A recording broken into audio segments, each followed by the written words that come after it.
Hey there, creepy peeps, and welcome to the very first brand new, tentatively titled horror dissection series. So every Tuesday I'm going to kind of, let me just start off with, basically what I want to do is talk about the more popular, influential, controversial horror films out there, kind of like the must-sees, anything that graces like a must-see horror list or the best horror movie you haven't seen list or anything like that. These aren't going to be reviews. They're gonna kind of be like my horror topic discussion videos, but not so general. It's gonna be a specific film, and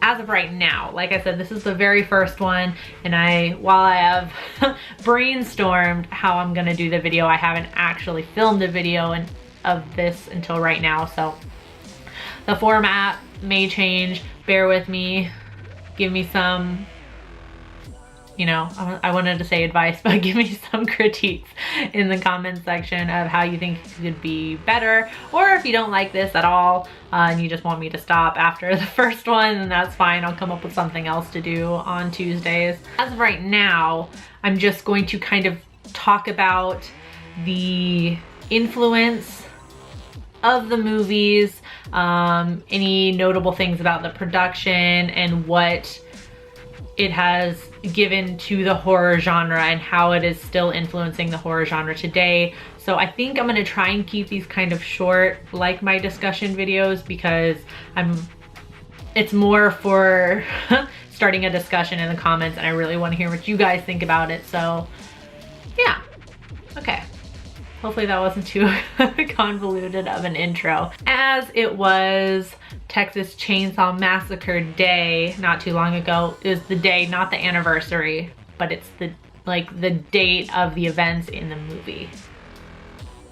Does that make sense? Y'all know what I'm talking about. It was Chainsaw Massacre Day a couple days ago, so I thought I would do Texas Chainsaw Massacre, 1974, directed by Tobe Hooper.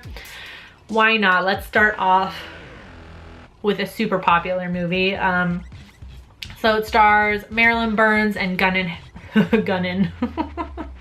was gonna say Gun Enhancer. Gunnar Hansen as Leatherface. And it follows a group of friends who fall victim to a cannibal family while on a road trip. It was made for a minuscule budget, under not great conditions, as I'm sure a lot of you have heard in articles and, on DVD extras and things like that. The production of the movie was not ideal because the budget was so low. So a lot of the people involved in the movie remark how how horrific it was to get the movie made because of the conditions. It's sweltering hot in Texas in the middle of summer, and the low budget meant basically they only had like one version of each costume, so they couldn't really wash them for fear of changing the color and having it mess up the continuity and stuff like that. So yeah, it was not great conditions, but apparently it made for a really great film. So when it first came out, like a lot of kind of cult-ish movies, I don't know if this would qualify as a cult classic movie, but like a lot of them, initially reception was not good for Texas Chainsaw Massacre. When it opened in theaters, it ended up being pulled from a lot of theaters, and definitely got dragged through the mud a bit by critics because of the violence, which interestingly enough, there isn't a whole lot of violence in Texas Chainsaw Massacre, but it's the implied violence that got a lot of people. But eventually, as more and more people were able to see the movie, it gained a following and got more and more popular as time went on. So the huge influence of Texas Chainsaw Massacre is the idea of a group of kids you know, out in the middle of nowhere and being terrorized by somebody. It definitely has a huge I don't know why I keep stumbling over my words today. It has a huge influence on the slasher genre. We have a group of kids out in the middle of nowhere being terrorized by a masked figure who doesn't talk a whole lot, i.e. Michael Myers, Jason Voorhees. He doesn't talk a lot. He's terrorizing them with a power tool, which a lot of places I found actually kind of credit Texas Chainsaw Massacre with the use of a power tool as a weapon as opposed to like a gun or a knife or something like that.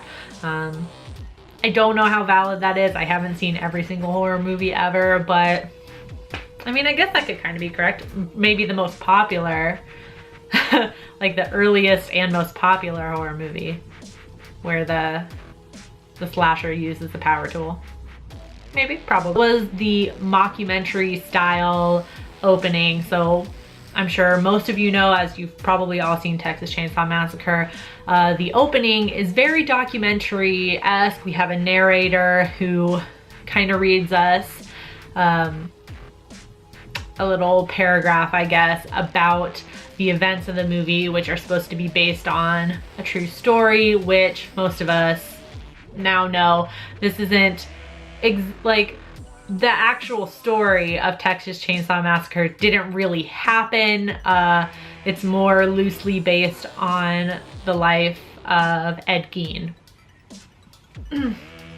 But the actual events in the movie were fabricated for the movie. But anyways, that doesn't make us love it any less. But that kind of mockumentary based on a true story,